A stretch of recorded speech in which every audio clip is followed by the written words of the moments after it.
Number one, mindfulness.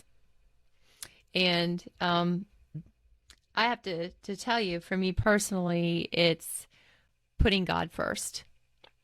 Um, yeah, that's been my experience. Like I shared with you, got my attention, and it was through putting Him first in my life how everything else straightened out. Um, So, so just for the audience, when you say mindfulness, what does that mean to you? it means having a connection between this and this, our mind and our bodies, Hmm. that they're not separate, and we want to unite them.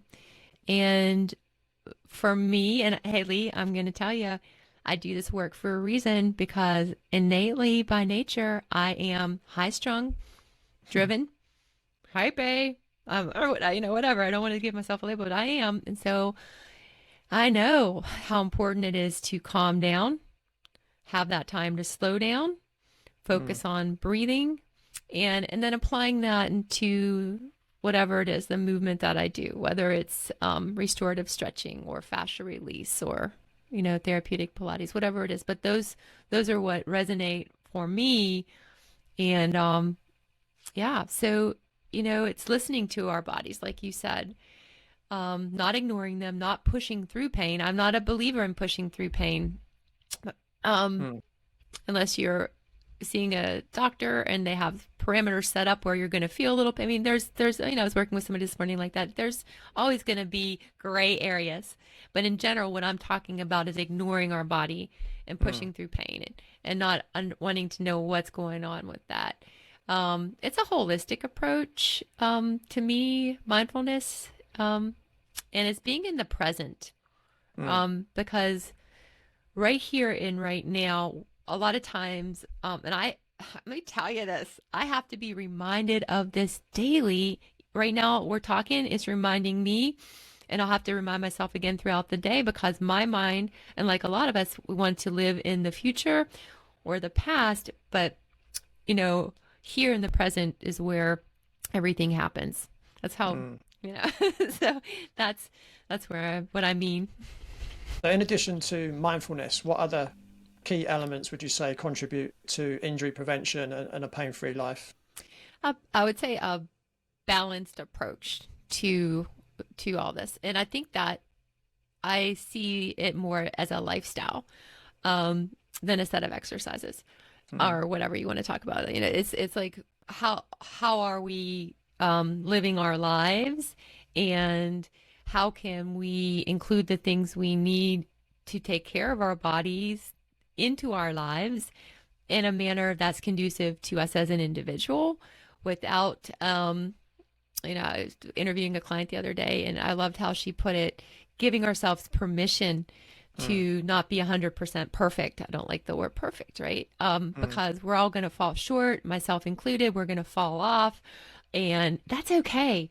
We're going to get back on. I think that's Mm. the most important thing, is that this is not a sprint. This is a marathon. And we want to have these tools in our lives, and we want to be able to use them wherever we are, whatever life throws at us. Having the ability to adapt, make changes, and take what we need in the moment, what we're going to need most. And that is always changing. I know for myself that's to be true. Listen, an example is, yes, I know I need to strength train twice a week at minimum as a woman to keep my body strong. Mm. And I know that's always there. But there are Mm. times where that's not going to happen. Do I beat myself up? No, I don't. Did I used to? Yes. Not Mm. today. And that's why I want to empower everybody else to do, because it's like, hey, this is a temporary halt. My body needs this right now. I'm going to get back to that because I know ultimately it's going to serve me, but I'm Mm. not going to punish or beat myself about it in the meantime, if that makes sense. Yeah, for sure. I mean, I often say to my clients, there's no such thing as failure, only feedback, I right? like that. So if they haven't managed to do something, so I mean, a good example is when, if we talk about nutrition, quite often, I've got, quite a few clients I'm working with at the moment. They're doing really well with their diet. Of course, we've just gone through Christmas, right? Ah, yes. And every single one of them fell off the wagon. And I said to all of them, you know, did you get feedback? And they're like, oh yes, I got feedback. Okay, what was the feedback? Bloating, gas, low energy. There you go. It wasn't failure. There's your feedback. The good thing about feedback is you learn from it, or at least you should learn from it, right? Yeah. So, in a situation where, if someone said to me, oh yeah, I wanted to do 3 workouts this week, but I only did 2, it's a good question to ask. So how did that happen? How did you, why was it that you didn't do the ones? If they said to me, well, the reason I didn't do 3 was because by the time I got to the end of the week, I was exhausted and I actually didn't feel like I had the energy to work out. Okay, that's actually a good decision. Exactly. 100% Right. with you. Yep. If they said, oh, I was busy at work, it's like, okay, let's discuss this, because that sounds like an excuse, right? That sounds like someone hasn't planned their day. I Yeah. mean, they might have a genuine work reason, but again, it might be okay. Well, if you have that situation again, let's learn from this situation now. So when you get in that situation next time, you make the right decision. Yeah.